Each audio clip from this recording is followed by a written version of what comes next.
Apakah manusia kuasa atas sesuatu yang tidak terbesit dalam hatinya? Para pengikut aliran Mu'tazilah berbeda anggapan, apakah manusia itu kuasa atas sesuatu yang tidak terbesit dalam hatinya sendiri atau tidak? Ibrahim Al-Nizam beranggapan bahwa manusia itu tidaklah kuasa atas sesuatu yang tidak terbesit dalam hatinya sendiri.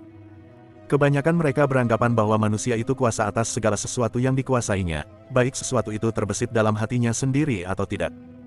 Apakah Allah mengukuhkan orang kafir atas kekufurannya?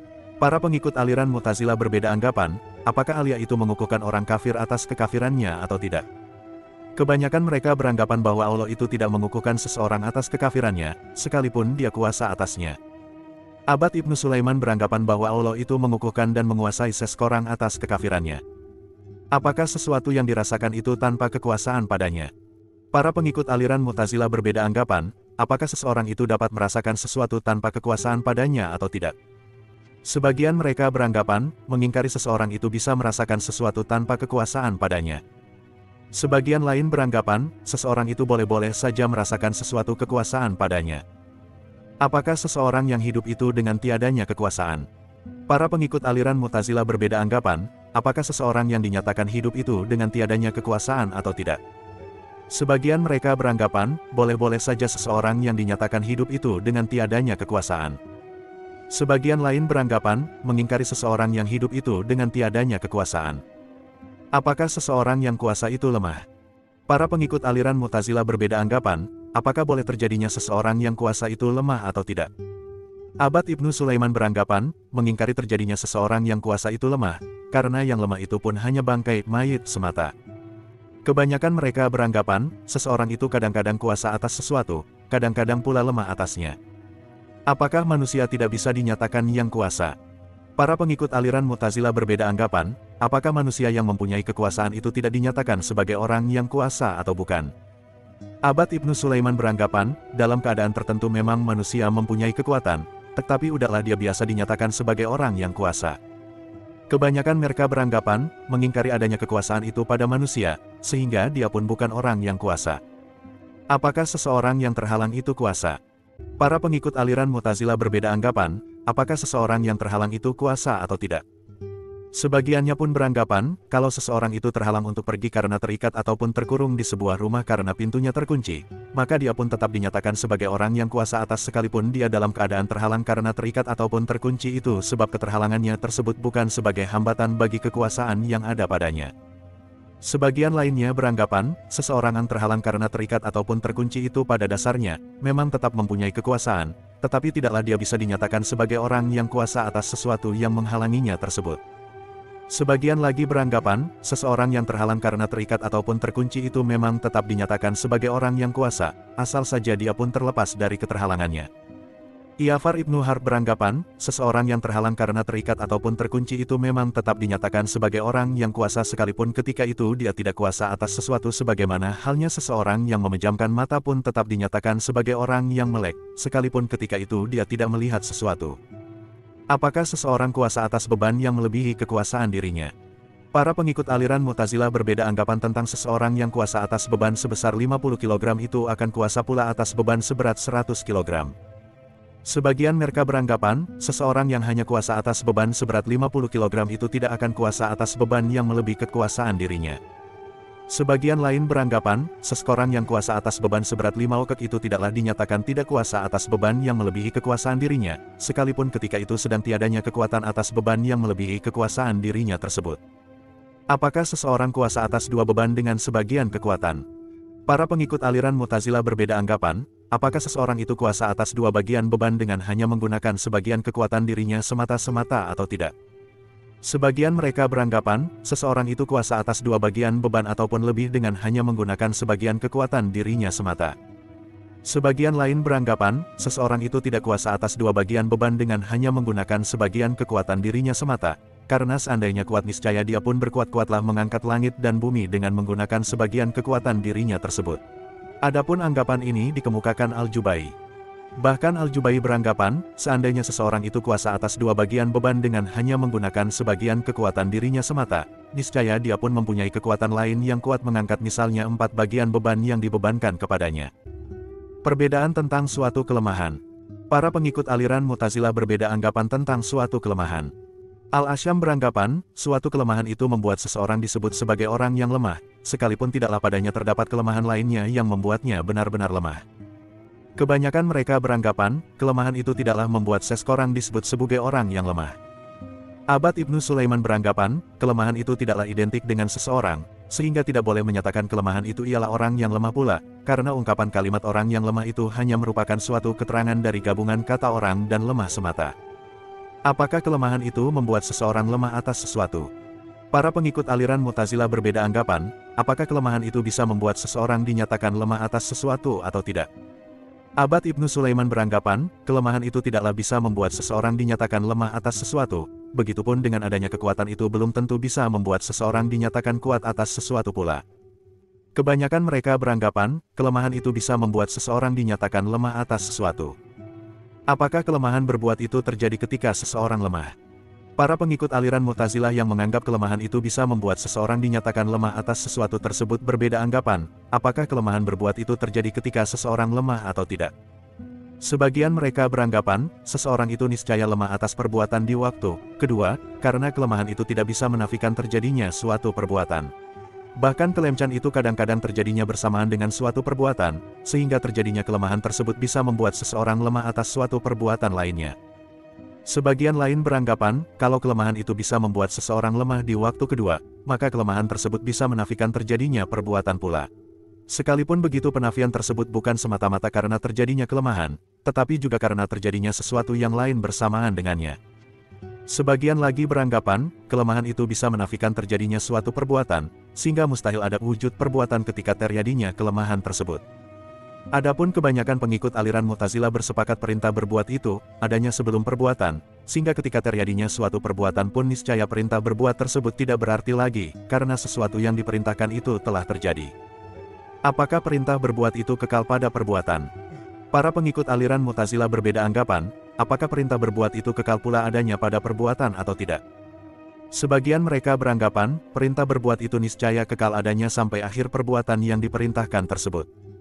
Sebagian lain beranggapan, perintah berbuat itu tidak mungkin kekal adanya. Apakah seseorang boleh diperintahkan salat sebelum waktunya? Para pengikut aliran Mu'tazilah berbeda anggapan, apakah seseorang itu boleh diperintahkan mendirikan salat sebelum sampai waktunya atau tidak.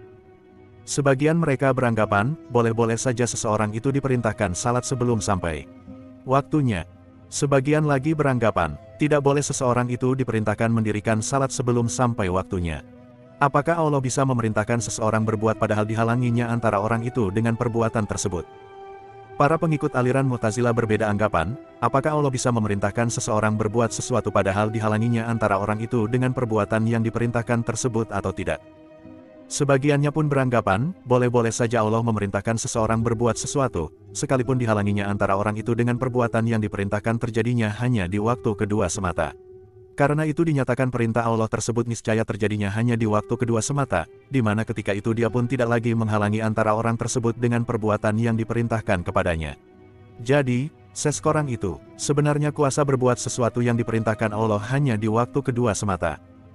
Sebagian lainnya beranggapan, tidak boleh terjadinya hal seperti itu, baik dalam hal yang berhubungan dengan perintah Allah ataupun yang berhubungan dengan hal kekuasaan seseorang tersebut.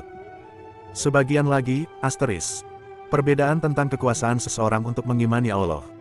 Para pengikut aliran Mu'tazilah berbeda anggapan tentang kekuasaan seseorang untuk mengimani Allah. Kebanyakan mereka, kecuali Ali al-Iswari, beranggapan, seseorang yang diperintahkan beriman itu kuasa berbuat keimanan tersebut. Ali al-Iswari beranggapan, kalau keimanan itu dihubungkan dengan pengetahuan, maka tidak mungkin seseorang itu diperintahkan beriman ataupun dia kuasa berbuat keimanan tersebut. Tetapi kalau pernyataan itu dipisahkan satu sama lain, maka menurutnya muncul pertanyaan kepadanya, apakah Allah memerintahkan orang kafir itu beriman ataupun memberikan kekuasaan kepadanya berbuat keimanan tersebut dan sebaliknya dia pun melarang orang mukmin berbuat kekafiran? Jawabnya, ya. Para pengikut aliran Mu'tazilah bersepakat, mustahil adanya dua keadaan yang saling berlawanan di satu waktu secara bersamaan.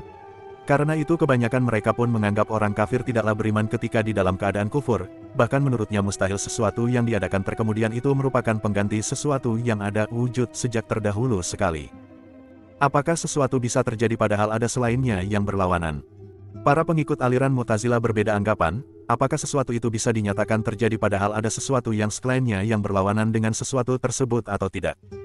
Ja'far ibnu Harb dan Al-Iskafi beranggapan, seandainya orang kafir itu beriman ketika dia dalam keadaan kufur, sebagai pengganti kekufuran yang ada padanya, niscaya hal ini merupakan sesuatu yang baik. Tetapi menurutnya dari segi apapun tidaklah orang kafir itu bisa beriman ketika dia dalam keadaan kufur tersebut, bahkan seandainya orang kafir itu beriman, niscaya keimanannya tersebut bukan sebagai pengganti kekufurannya yang terdahulu. Kebanyakan mereka, kecuali Ja'far ibnu Harb dan Al-Iskafi itu, beranggapan, mustahil sesuatu itu bisa terjadi padahal ada sesuatu yang selainnya yang berlawanan dengan sesuatu tersebut. Sekalipun begitu sebagiannya, kecuali Al-Jubai, menganggap sesuatu itu boleh-boleh saja terjadi di waktu kedua sebagai ganti dari yang selainnya tersebut sehingga kalau hal itu boleh-boleh saja terjadi di waktu kedua, maka berarti dibolehkan pula sesuatu yang akan terjadi itu sebagai pengganti yang sudah tiada. Tetapi Al-Juba, satu dan Abad Ibnu Sulaiman menganggap boleh-boleh saja terjadi ataupun tidak sesuatu itu di waktu kedua, asal terjadinya itu sebelum waktu kedua tersebut. Bahkan Al-Jubai menganggap Allah tidaklah mengetahui sesuatu yang akan terjadi di waktu kedua ataupun di waktu-waktu lainnya. Adapun kalau terdapat berita tentang akan terjadinya sesuatu, maka dari segi apapun tidak boleh menganggap sesuatu itu akan terjadi, karena hal itu merupakan keraguan, sementara keraguan atas sesuatu yang diberitakan Allah itu merupakan kekufuran. Aku, Al-Asy'ari, sebenarnya telah membahas masalah di atas dalam pasal-pasal sebelum ini, di mana kebanyakan pengikut aliran Mu'tazilah beranggapan, sesuatu yang telah diberitakan Allah itu boleh-boleh saja terjadi atau tidak. Apakah Allah itu menciptakan kejahatan? Para pengikut aliran Mu'tazilah berbeda anggapan, apakah Allah itu menciptakan kejahatan atau tidak. Keseluruhan mereka, kecuali Abad Ibnu Sulaiman, beranggapan Allah itu menciptakan kejahatan yang berupa penyakit ataupun balasan, tetapi kejahatannya tersebut sebenarnya hanya kiasan semata.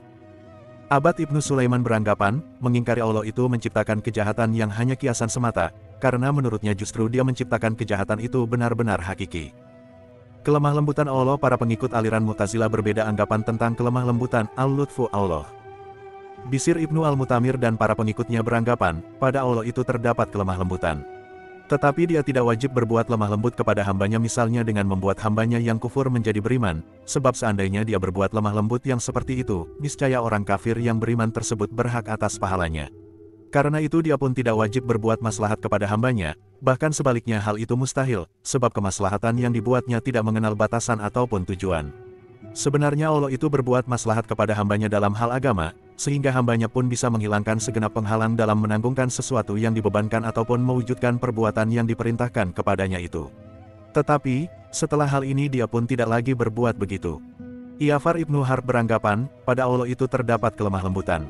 Tetapi seandainya orang kafir yang beriman tersebut karena ikhtiarnya sendiri, niscaya tidaklah berhak pahala atasnya, sekalipun dia wajib berbuat maslahat kepada hambanya, sebab Allah itu sebenarnya tidaklah menuntut hambanya selain dari adanya kedudukan dan kemuliaan hambanya itu sendiri, bahwa agar hambanya tersebut hanya memperoleh karunia dan pahala semata.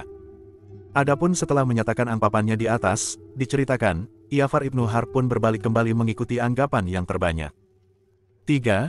Kebanyakan mereka beranggapan, pada Allah itu tidak terdapat kelemah lembutan untuk membuat hambanya yang kufur menjadi beriman, tetapi hambanya tersebut kuasa berbuat ataupun tidak keimanannya itu sendiri. Sekalipun begitu, dia wajib berbuat maslahat kepada hambanya untuk berbuat yang seperti diperintahkan kepadanya itu, dan wajib pula dia tidak menghinakan hambanya, bahkan wajib memberikan pahala yang berhak atasnya pun karena ketaatan yang diperbuatnya, sebagaimana yang dijanjikannya pula. Kalau diajukan pertanyaan kepada mereka, apakah Allah itu kuasa berbuat yang lebih maslahat lagi kepada hambanya? Maka mereka menjawab, seandainya Allah dihendaki kuasa berbuat maslahat kepada hambanya, niscaya dia kuasa berbuat yang seperti itu. Jadi, seandainya Allah itu dikehendaki kuasa berbuat yang lebih maslahat lagi, niscaya dia pun kuasa berbuat yang seperti itu pula, tetapi dia pun tidak berkehendak menghinakan hambanya, bahkan tidak pula dia membutuhkan hambanya tersebut. Karena itu kalau sesuatu yang diperbuatnya pun dianggap lebih maslahat lagi, maka hal itu hanya yang dikehendakinya semata, sehingga menurutnya tidaklah terdapat keraguan untuk menganggap Allah itu sebenarnya kuasa dan juga lemah berbuat yang lebih maslahat lagi. Muhammad ibnu Abdul Wahab Al-Jubai beranggapan, pada Allah itu tidak terdapat kelemah lembutan. Tetapi dia kuasa membuat hambanya yang kufur menjadi beriman, bahkan dia pun kuasa berbuat yang lebih maslahat lagi kepada hambanya tersebut dalam hal agama, dan seandainya dia mengetahui hambanya yang kufur itu akan menjadi beriman, tetapi dia tidak berbuat seperti yang diketahuinya, niscaya dia pun menghendaki kerusakan hambanya tersebut. Lain dari itu sebenarnya dia kuasa pula memberikan pahala kepada hambanya yang berbuat taat, sekalipun hal ini bukan suatu kewajiban baginya, dan dia pun niscaya tidak meninggalkan hal itu, karena seandainya tidak begitu berarti dia pun berbuat sia-sia ketika menyeru hambanya agar beriman. Kelezatan ataupun kepedihan. Para pengikut aliran Mu'tazilah berbeda anggapan tentang kepedihan ataupun kelezatan. Sebagaimana mereka beranggapan, Allah tidak boleh berbuat kepedihan kepada hambanya, tetapi sebaliknya hendaklah dia berbuat kelezatan untuk menunaikan kewajibannya berbuat yang maslahat kepada hambanya tersebut. Sebagian lain beranggapan, boleh-boleh saja Allah berbuat kepedihan ataupun kelezatan kepada hambanya. Apakah Allah boleh memasukkan makhluknya ke surga tanpa membebankan sesuatu? Para pengikut aliran Mu'tazilah berbeda anggapan, apakah Allah boleh memasukkan makhluknya ke surga tanpa lebih dahulu membebankan sesuatu kepadanya atau tidak? Kebanyakan mereka beranggapan, Allah tidak boleh memasukkan makhluknya ke surga tanpa lebih dahulu membebankan sesuatu kepadanya, karena makhluknya itu dituntut untuk mencapai tingkat pahala yang lebih tinggi. Bahkan mereka beranggapan, tidak boleh tidak, Allah harus membebankan makhluknya untuk mengenalnya. Karena seandainya makhluknya tersebut tidak diperintahkan untuk mengenalnya itu, niscaya Allah pun membiarkan makhluknya bodoh, sementara hal ini jelas-jelas keluar dari kebijaksanaannya. Al-Jubai dan sebagian lainnya beranggapan, boleh-boleh saja Allah memasukkan makhluknya ke surga serta memberikan kelezatan kepadanya. Karena hal ini merupakan karunia Allah. Bahkan Allah pun tidaklah menuntut makhluknya untuk mencapai tingkat pahala yang lebih tinggi, tidak juga kepada makhluknya itu dia membebankan sesuatu untuk mengenalnya. Perbedaan tentang kutukan Allah atas orang kafir. Para pengikut aliran Mu'tazilah berbeda anggapan tentang kutukan Allah atas orang kafir di dunia ini. Kebanyakan mereka beranggapan, kutukan Allah atas orang kafir di dunia ini merupakan suatu keadilan, kebijaksanaan, kebaikan dan kemaslahatan Allah atasnya, bahkan sebagai balasan atas kemaksiatannya kepada Allah. Lebih ekstrim lagi menurutnya siksaan pedih Allah atas orang kafir di akhirat kelak, sebagai hukuman yang ditimpakan kepadanya, sementara kutukan Allah di dunia ini hanya merupakan suatu rahmat semata. Semua hukuman Allah yang diberikan kepada orang kafir di akhirat kelak itu dilaksanakan di dunia, sebagai suatu peringatan, untuk menyadarkannya dari suatu kekafiran. Adapun anggapan ini dikemukakan Al-Iskafi. Sebagian lainnya beranggapan, kutukan Allah atas orang kafir di dunia ini hanya merupakan keadilan dan kebijaksanaan Allah semata, bukan sebagai kebaikan dan kemaslahatan, bahkan bukan pula sebagai pemberian nikmat dan rahmat Allah atasnya. Apakah kemaslahatan itu mempunyai totalitas? Para pengikut aliran Mu'tazilah berbeda anggapan, apakah kemaslahatan Allah itu mempunyai totalitas atau tidak. Abu Al-Husail beranggapan, kemaslahatan dan kebaikan Allah itu mempunyai totalitas, begitupun dengan apa yang dikuasainya, sehingga tidak ada kemaslahatan apa pun yang lebih maslahat dari apa yang diperbuat Allah. Sebagian lain beranggapan, kemaslahatan Allah itu tidak mempunyai totalitas, bahkan tidak pula berbatas. Tetapi mereka pun menganggap Allah itu sebenarnya kuasa atas kemaslahatan yang tidak diperbuatnya, kalau saja hal ini seperti apa yang diperbuatnya pula. Abad Ibnu Sulaiman beranggapan, perbuatan Allah itu boleh-boleh saja mempunyai totalitas, tetapi tidaklah dia boleh mempunyai kemaslahatan dari sesuatu yang tidak diperbuatnya. Adapun sebagainya beranggapan, Allah itu hanya kuasa berbuat sesuatu yang maslahat semata, tetapi dia pun bolak-balik saja berbuat sesuatu yang lain yang ijbi maslahat lagi, di mana dia pun menempati kedudukan maslahat yang lain pula. Apakah Allah bolak mematikan seseorang yang diketahuinya akan beriman? Para pengikut aliran Mu'tazilah berbeda anggapan tentang anak-anak orang kafir ataupun fasik yang diketahuinya kelak mereka akan beriman ataupun bertobat. Apakah Allah boleh mematikannya sebelum mereka beriman ataupun bertobat itu atau tidak? Sebagian mereka yang menetapkan Allah selalu berbuat kemaslahatan, Asyhab al-Islah itu beranggapan, Allah tidak boleh tambah memuliakannya.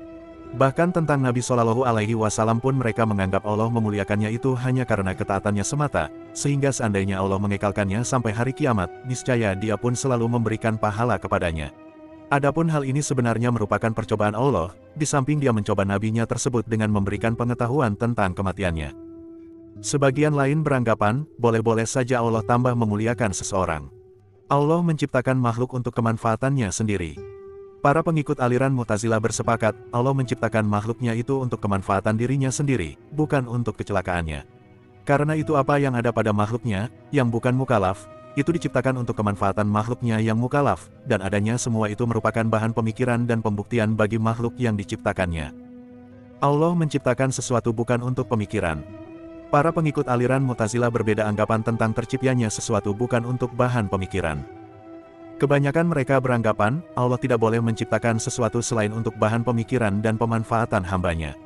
Karena itu dia pun tidaklah boleh menciptakan sesuatu yang tidak dapat dipikirkan dan dimanfaatkan oleh orang mukalaf. Sebagian lain, di antaranya Samamah Ibnu Ashras, beranggapan, segala sesuatu yang sudah ataupun akan diciptakan Allah itu hanya untuk bahan pemikiran dan pembuktian bagi hambanya semata. Perbedaan tentang orang kafir yang potong tangannya ataupun sebaliknya. Para pengikut aliran Mu'tazilah berbeda anggapan tentang orang kafir yang potong tangannya ataupun sebaliknya orang mukmin yang potong tangannya. Sebagian mereka beranggapan, di akhirat kelak Allah tidak boleh mengganti tangan orang yang terpotong, baik tangan orang mukmin ataupun orang kafir. Sebagian lain beranggapan, seandainya orang mukmin yang potong tangannya dimasukkan ke neraka, niscaya tangannya itu akan diganti Allah seperti ketika dia beriman. Begitupun sebaliknya dengan orang kafir yang potong tangannya, kemudian dia beriman, tentu Allah akan menggantinya. Karena manusia disebut kufur ataupun beriman itu termasuk semua anggota jasmaninya, seperti tangan dan juga kakinya. Sebagian lagi beranggapan, seandainya orang mukmin yang potong tangannya itu terus meninggal dalam keadaan kufur, niscaya tangannya disambung dengan tangan orang kafir yang meninggal dalam keadaan beriman. Begitupun sebaliknya dengan orang kafir yang meninggal dalam keadaan beriman, tentu tangannya disambung dengan tangan orang mukmin yang meninggal dalam keadaan kufur pula. Apakah Allah menciptakan makhluknya karena sesuatu sebab? Para pengikut aliran Mu'tazilah berbeda anggapan, apakah Allah menciptakan makhluknya itu karena sesuatu sebab ilat atau tidak? Abu Al-Huzail beranggapan, Allah menciptakan makhluknya itu karena sesuatu sebab, sementara sebab itu sendiri adalah suatu penciptaan yang berupa kecendaknya dan juga firman-Nya. Dan Allah pun menciptakan makhluknya itu sebenarnya untuk kemanfaatannya sendiri, karena kalau tidak begitu, maka semua itu tiada sama sekali. Bahkan siapapun yang menciptakan sesuatu, tanpa bermanfaat kepadanya ataupun selainnya, begitupun dengan siapa yang menciptakan sesuatu tanpa menghilangkan kemadaratan baginya ataupun selainnya pula, tentu hal ini hanya merupakan tindakan yang sia-sia semata. Al-Nizam beranggapan, Allah menciptakan makhluknya itu karena suatu sebab, sementara sebab itu sendiri adalah suatu kemanfaatan. Bahkan sebab penciptaannya itu merupakan tujuan penciptaannya pula, sehingga dia pun menganggap tidak akan terjadi suatu penciptaan tanpa adanya sebab bagi penciptaan tersebut. Karena itu dia menganggap sebab adanya sesuatu itu merupakan tujuan sesuatu itu sendiri. 3. Mu'ammar beranggapan, Allah menciptakan makhluknya itu karena suatu sebab, sementara sebab itu sendiri karena suatu sebab yang lain, sehingga adanya sebab-sebab itu tidaklah berbatas penghabisan dan tidak bersifat keseluruhan pula. Abad bin Sulaiman beranggapan, Allah menciptakan makhluknya itu bukan karena sesuatu sebab. Perbedaan tentang kesakitan anak-anak. Para pengikut aliran Mu'tazilah berbeda anggapan tentang kesakitan yang diderita anak-anak. Sebagiannya pun beranggapan, mengingkari kalau Allah menimpakan kesakitan kepada anak-anak itu karena suatu sebab ataupun akan menggantikan kesakitan tersebut, bahkan mengingkari pula Allah itu akan menyiksa anak-anak di akhirat kelak. Kebanyakan mereka beranggapan, Allah menimpakan kesakitan kepada anak-anak itu sebagai peringatan terhadap orang dewasa, tetapi kemudian Allah pun niscaya menggantikan kesakitan tersebut. Karena sekandainya Allah tidak menggantikan kesakitan itu, niscaya kesakitan yang ditimpakan kepada anak-anak tersebut bersifat zalim. Sebagian lain yang mengungkapkan adanya kelemah lembutan Allah, Ashhab al-Lutfu, itu beranggapan, boleh-boleh saja Allah menggantikan kesakitan yang ditimpakan kepada anak-anak itu dengan suatu kemaslahatan, sekalipun Allah itu sebenarnya tidak wajib berbuat maslahat. Apakah Allah boleh menggantikan kesakitan kepada anak-anak? Para pengikut aliran Mu'tazilah berbeda anggapan, apakah Allah boleh menggantikan kesakitan yang ditimpakan kepada anak-anak itu dengan kebahagiaan ataupun yang lainnya? Sebagian mereka beranggapan, boleh-boleh saja Allah menggantikan kesakitan yang ditimpakan kepada anak-anak itu dengan kebahagiaan ataupun yang lainnya. Sebagian lain beranggapan, tidak boleh hal seperti itu terjadi. Apakah pengganti kesakitan anak-anak itu kekal? Para pengikut aliran Mu'tazilah berbeda anggapan tentang pengganti kesakitan yang ditimpakan kepada anak-anak tersebut, apakah haknya itu kekal atau tidak. Sebagian mereka beranggapan, anak-anak tersebut berhak memperoleh pengganti kesakitan yang ditimpakan Allah kepadanya itu secara kekal. Sebagian lain beranggapan, pengganti kesakitan yang ditimpakan Allah kepada anak-anak itu memang kekal, tetapi hal itu bukan merupakan haknya, melainkan hanya karunia Allah kepada mereka semata. Allah tidak menyakiti anak-anak di akhirat kelak. Para pengikut aliran Mu'tazilah bersepakat, Allah tidak boleh menyakiti ataupun menyiksa anak-anak itu di akhirat kelak. Perbedaan tentang kebahagiaan yang diberikan kepada hewan-hewan. Para pengikut aliran Mu'tazilah berbeda anggapan tentang kebahagiaan yang diberikan Allah kepada hewan-hewan. Sebagian mereka beranggapan, Allah niscaya memberi pengganti kepada hewan-hewan, yaitu dengan memberi kebahagiaan yang kekal di surga, bahkan dijadikannya hewan-hewan itu sebaik-baik bentuk. Sebagian lain beranggapan, boleh-boleh saja Allah memberi kebahagiaan kepada hewan-hewan, baik di dunia, di alam perhentian al-mauquf ataupun di surga. 3. I'far Ibnu Harb dan Al-Iskafi beranggapan, kadang-kadang pula beberapa jenis hewan itu misalnya ular, kalajengking, harimau ataupun binatang buas lainnya hanya memperoleh kebahagiaan di dunia ini ataupun di alam perhentian semata, kemudian dimasukkan ke neraka dan disiksa pula, sebagaimana orang-orang kafir ataupun yang berdosa. Sebagian lagi beranggapan, kadang-kadang pula hewan itu memperoleh kebahagiaan pengganti, tetapi tidaklah diketahui bagaimana bentuk pengganti tersebut. Abad Ibnu Sulaiman beranggapan, hewan-hewan itu niscaya dihimpun dan dibinasakan Allah. Apakah Allah di akhirat akan menyempurnakan akal hewan-hewan? Para pengikut aliran Mu'tazilah yang menganggap kekalnya kebahagiaan pengganti yang diberikan Allah pada hewan-hewan itu berbeda anggapan lagi. Apakah Allah di akhirat kelak akan menyempurnakan akal hewan-hewan tersebut ataupun membiarkannya dalam keadaan seperti di dunia ini? Sebagian mereka beranggapan, Allah niscaya menyempurnakan akal hewan-hewan itu sebelum Dia memberi kebahagiaan yang kekal padanya. Sebagian lain beranggapan, Allah tidak akan menyempurnakan akal hewan-hewan itu, tetapi justru membiarkannya dalam keadaan seperti di dunia. Apakah sebagian hewan akan dihukum karena sebagian lainnya? Para pengikut aliran Mu'tazilah berbeda anggapan, apakah sebagian hewan itu akan dihukum karena sebagian lainnya atau tidak. Sebagiannya pun beranggapan, sebagian hewan itu memang akan dihukum karena sebagian lainnya di alam perhentian, tetapi tidaklah hewan-hewan tersebut boleh dihukum ataupun disiksa di neraka secara kekal, sebab bukan mukallaf yang dibebani adanya. Sebagiannya lagi beranggapan, sebagian hewan itu tidak boleh dihukum karena sebagian lainnya, karena tidak ada hukum balas qisas di antara hewan dengan hewan.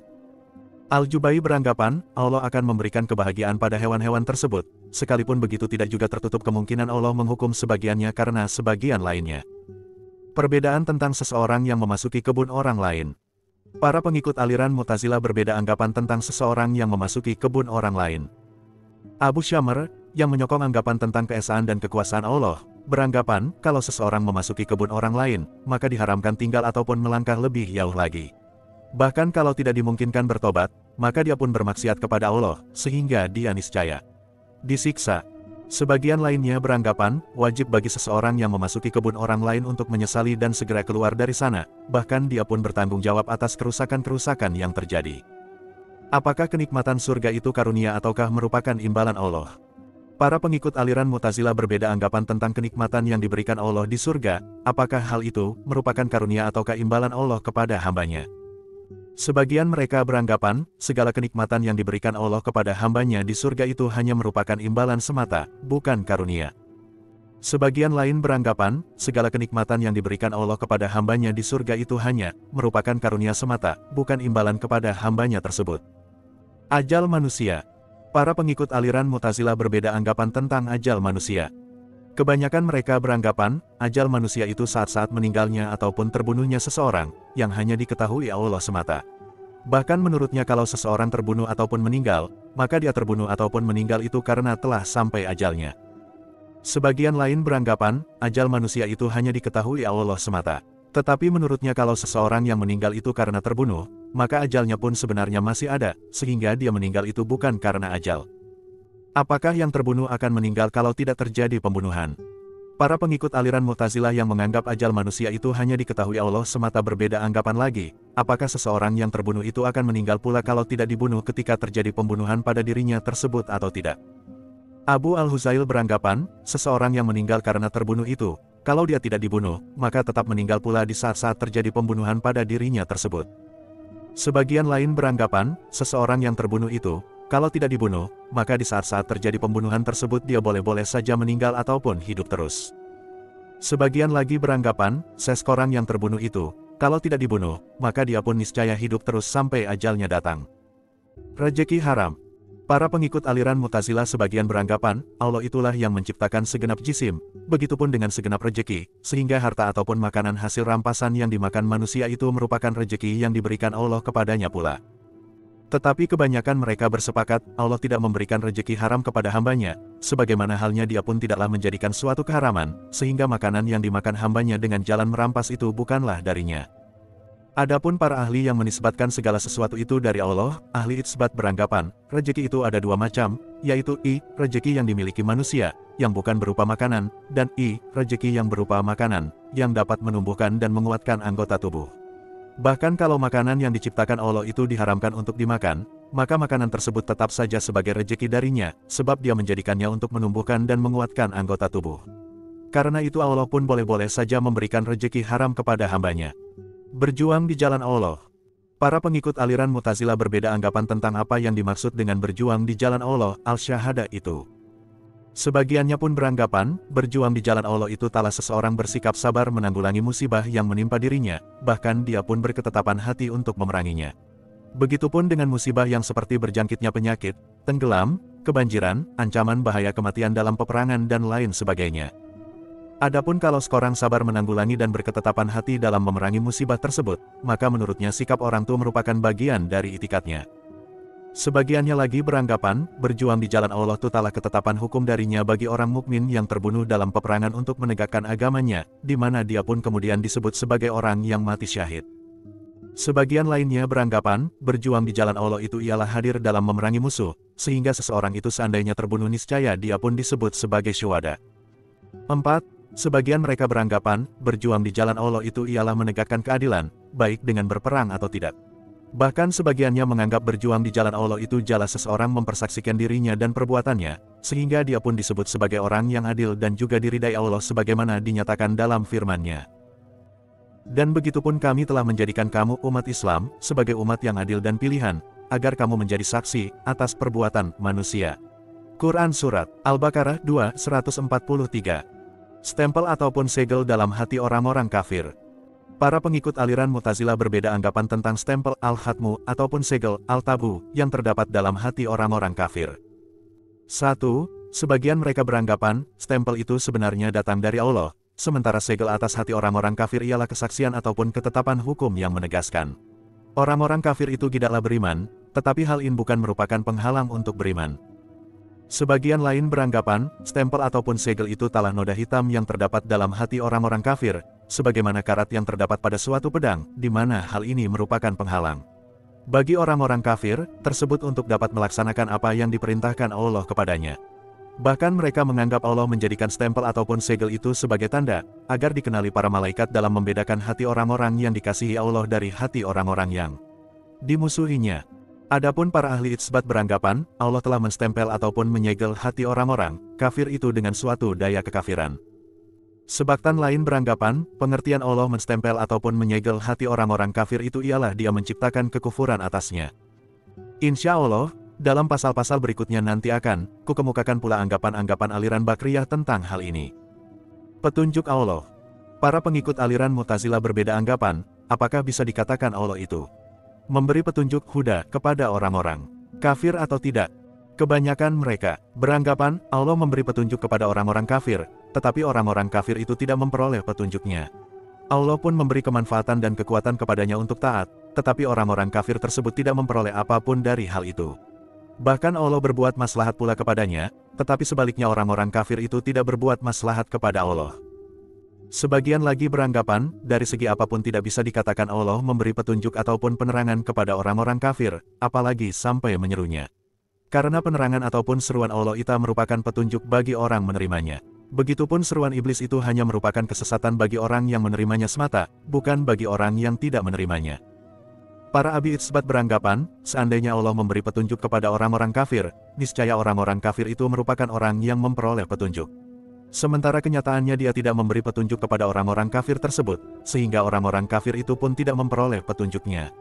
Sekalipun begitu kadang-kadang Allah memberi semacam petunjuk kepada orang-orang kafir tersebut.